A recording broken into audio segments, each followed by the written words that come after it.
اعوذ باللہ من الشیطان الرجیم بسم اللہ الرحمن الرحیم الحمدللہ رب العالمین۔ ناظرین، ہماری گفتگو کا سلسلہ جاری و ساری ہے اور اس میں ہم الحاد کو رد کر رہے ہیں۔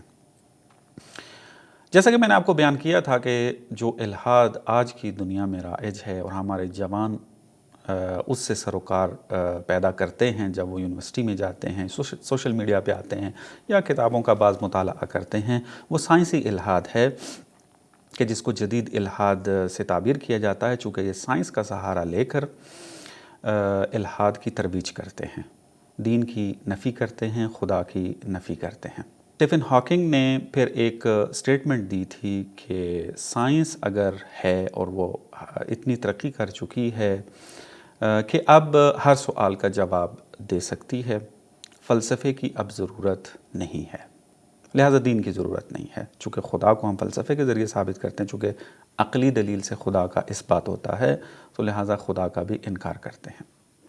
تو تفصیل سے آپ کی خدمت میں اس کا جواب جو ہے وہ ذکر کیا کہ ایک تو یہ کہ سائنسدان خود اس بات کا اقرار اور اعتراف کرتے ہیں کہ سائنس جو ہے اس کا کام دینی سوالات اور فلسفی سوالات کے جواب دینا نہیں ہے، کہ تفصیل سے اس پہ بات ہوئی ہے، حوالے ذکر کیے ہیں، شخصیات کے نام لیے ہیں کہ آپ گزشتہ جو دروس ہیں ان کی طرف رجوع کر سکتے ہیں۔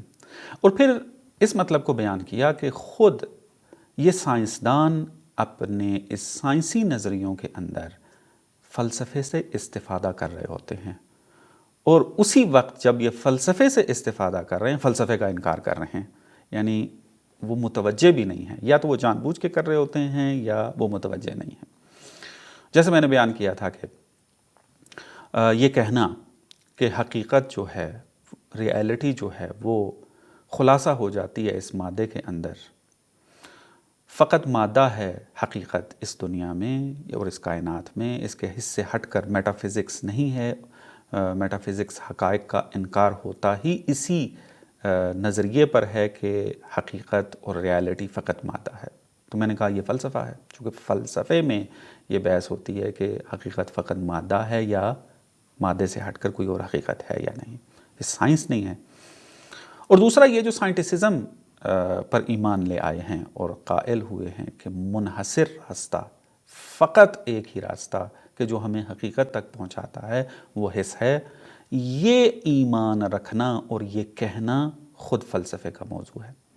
چونکہ ایپسٹمولوجی کے اندر یہ بحث ہوتی ہے کہ حقیقت تک پہنچنے کے ہمارے پاس کتنے راستے ہیں اور وہ کتنے معتبر ہیں، حس کے علاوہ کوئی اور راستہ ہے یا نہیں، خود حس جو غلطیاں کرتی ہے اس کی غلطیوں کے ہوتے ہوئے ہم حس پر اعتماد کیسے کریں، فلسفے کا موضوع ہے۔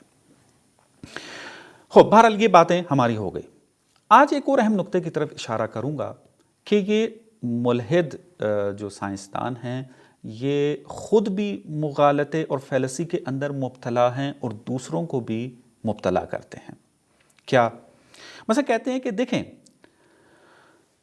دین اور سائنس میں فرق یہ ہے کہ دین میں آپ نے یہ کہنا ہے کہ اس کو خدا نے خلق کیا ہے، کوئی علت نہیں ہے، خدا نے خلق کیا ہے، کوئی مادی علت کار فرما نہیں ہے۔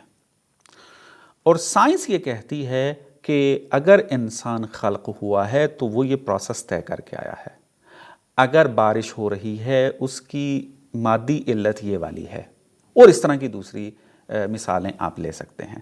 اور سائنس جو ہے وہ علت کو بیان کرتی ہے، دین جو ہے وہ بغیر علت کے خدا کی طرف نسبت دے دیتا ہے کہ یہ کام خدا نے، انسان خدا نے خلق کیا ہے، پیاس خدا بجھاتا ہے، روشنی خدا کرتا ہے، بارش خدا لے کر آتا ہے۔ لہٰذا دین جو ہے وہ سائنس کی طرف بچوں کو نہیں جانے دیتا، دین جو ہے وہ سائنس کے راستے میں رکاوٹ ہے۔ اس قسم کے یہ دعوے کرتے ہیں، آپ نے سنے بھی ہوں گے۔ جواب اس کا یہ ہے کہ یہ غلط نسبت دین کی طرف دے رہے ہیں کہ دین اس کا قائل نہیں ہے۔ آپ اگر فلسفہ جو اسلامی فلسفہ ہے وہاں رجوع کریں، آپ کو اس دعوے کا جو یہ ملحد کر رہے ہیں اس کا بطلان ملے گا کہ فلسفہ بھی اس کا قائل نہیں ہے، اور دین بھی جو ہے اس بات کا قائل نہیں ہے کہ خدا اس دنیا کے اندر ہر فعل کو ڈائریکٹ خود سے انجام دیتا ہے، اس میں کوئی مادی علت کار فرما نہیں ہوتی۔ یہ انہوں نے خود سے گھڑا ہے دعویٰ اور نسبت دے رہے ہیں اور بلیم کر رہے ہیں دین کو اور فلسفے کو۔ میں نے آپ کو ایک پالیسی ذکر کی تھی کہ اسٹرا مین کی، کہ آپ ایک اس طریقے سے دعویٰ کمزور سا بنا کر جو ہے وہ پیش کر دیں اور پھر اس کو رد کریں اور کہیں دیکھیں جی یہ دعویٰ کتنا کمزور تھا، خود کمزور آپ نے بنایا کہ اس کا تو کوئی قائل ہی نہیں ہے۔ میں آپ کو آپ کی خدمت میں حوالے ذکر کرتا ہوں جس سے اس دعوے کا بطلان واضح ہو جائے گا اور یہ فیلسی جو ہے کشف ہو جائے گی، اور آج کے بعد پھر ہمارا جوان پھر اس فیلسی میں مبتلا نہیں ہوگا۔ فلسفے سے میں شروع کرتا ہوں۔ مثلا آپ ملاحظہ کریں، ہمارے پاس ایک فلسفے کی کتاب موجود ہے کہ المنہج الجدید فی تعلیم الفلسفہ، کہ عربی میں یہ کتاب ہے فلسفہ اسلامی کے اندر۔ ان کے لکھنے والے جو ہیں وہ استاد محمد تقی مصباح یزدی ہیں، کہ اصل یہ فارسی میں ہے لیکن اس کو عربی میں ترجمہ کیا گیا ہے، اور میں اس کا حوالہ آپ کی خدمت میں ذکر کرتا ہوں۔ ملاحظہ کریں کہ آیت اللہ مصباح کیا یہاں پر دعویٰ کرتے ہیں۔ فرماتے ہیں کہ الفاعل القریب و بلا واسطۃ لجمیع الحرکات هو الطبیعہ، کہ جتنی بھی حرکات جو ہیں اس کائنات کے اندر، اس مادی دنیا کے اندر موجود ہیں، وہ بدون واسطہ اور اس کا فاعل قریب کون ہے؟ طبیعت، خود طبیعت ہے، نیچر ہے۔ وَأَيُّ حَرَكَةٍ فَإِنَّهُ لَا يُمْكِنُ نِسْبَتُهَا بِصُورَةٍ مُبَاشَرَةٍ إِلَى الْفَاعِلِ الْمُجَرَّدِ، اور ہم کسی بھی حرکت کی نسبت کو فاعل مجرد کی طرف ڈائریکٹ نہیں دے سکتے، یعنی اس مادی دنیا میں جو فعل بھی انجام پا رہا ہے اس کی نسبت ہم فاعل مجرد کی طرف ڈائریکٹ نہیں دے سکتے، بلکہ فاعل مجرد نے جو فعل یہاں پر انجام دینا ہے اس کی جو قریب علت ہوگی وہ کون ہوگی؟ خود نیچر ہوگی، مادی علت ہوگی۔ پانی اگر آپ گرم کریں گے آگ سے ہی کریں گے، بارش آئے گی بادل ہی کے ذریعے جو اس کا پورا پروسیس ہے اس کے ذریعے آئے گی۔ پیاس آپ نے بجھانی ہے، پانی سے پیاس بجھنی ہے۔ لہٰذا ہر حرکت، ہر فعل کی جو علت قریب ہے اس کا فاعل قریب جو ہے وہ طبیعت ہے۔ اب آپ نے دیکھا فلسفہ جو ہے وہ اس بات کا انکار نہیں کر رہا کہ علت مادی جو ہے وہ سبب بنتی ہے ایک مادی چیز کے وجود میں آنے کے لیے، اس کا انکار نہیں کر رہی ہے، فلسفہ اس کو بیان کر رہا ہے۔ اس کے بعد آپ آگے ملاحظہ کریں قرآن سے۔ قرآن جو ہے اس کے اندر آپ ملاحظہ کریں وہ بھی یہ نہیں دعویٰ کر رہا کہ خدا جو ہے وہ ڈائریکٹ اس مادے کے اندر جو ہے وہ بغیر کسی علت اور اس کے جو ہے وہ فعل کو انجام دیتا ہے۔ سورہ بقرہ کی آیت 22 کے اندر جو ہے ارشاد ہو رہا ہے الذی جعل لکم الارض فراشا والسماء بناء وانزل من السماء ماء، کہ خداوند متعال نے آسمان سے پانی کو نازل کیا، فاخرج بہ من الثمرات رزقا لکم۔ اب یہاں پر بہی کی جو ضمیر ذکر کی گیا، فاخرج بہی پانی کی طرف لوٹ رہی ہے کہ خدا نے اس کی برکت سے، اس کے ذریعے پھر کیا ہے تمہارے لیے رزق فراہم کیا ثمرات میں سے۔ اب دیکھیں یہ نہیں کہ خدا کہہ رہا کہ ثمرات کو ڈائریکٹ میں نے تمہارے لیے، رزق جو ہے وہ ڈائریکٹ میں نے تمہارے لیے جو ہے وہ خلق کیا ہے، بلکہ مادی علت کی طرف نسبت دی جا رہی ہے۔ بس اگر آپ دین کے قائل ہوتے ہیں، آپ اگر فلسفے کے قائل ہوتے ہیں، تو کسی بھی صورت میں یہ دونوں اس بات کا انکار نہیں کرتے کہ مادی علت جو ہے درمیان میں غائب ہے، نہ یہ نہیں کہتے، مادی علت موجود ہے۔ دعویٰ اصل میں کیا ہے؟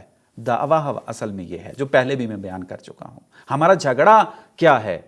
ملحد سائنسدان کیا کہتا ہے؟ وہ کہتا ہے کہ یہ جو مادی علت ہے اس علت سے ہٹ کر کوئی اور علت موجود نہیں ہے، اور دین کا اور فلسفے کا یہ کہنا ہے کہ اس مادی علت کے ہوتے ہوئے اس سے اوپر ایک اور علت موجود ہے کہ جو اس مادی علت سے یہ کام لے رہی ہے.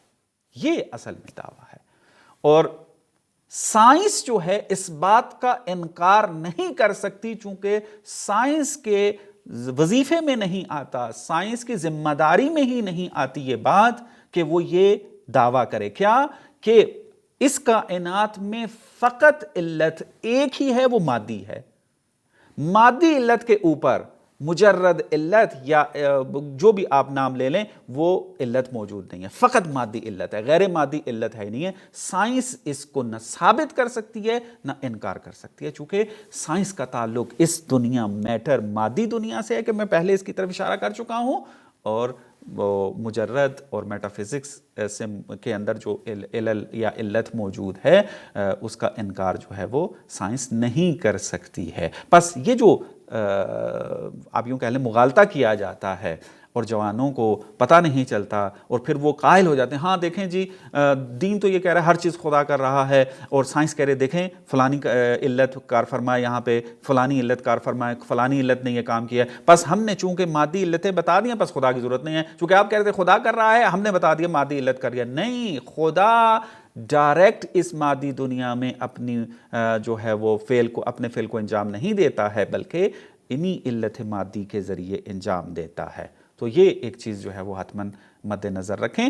اس مطلب کو مزید جو ہے وہ تفصیل سے رد کرنے کی ضرورت ہے. انشاءاللہ مزید دلائل، مزید جو اس طرح کی جو ان کے مغالطیں ہیں وہ کشف ہوتے رہیں گے ان دروس کے اندر. ہمارے ساتھ رہیے گا. وصلی اللہ علی محمد و آل محمد.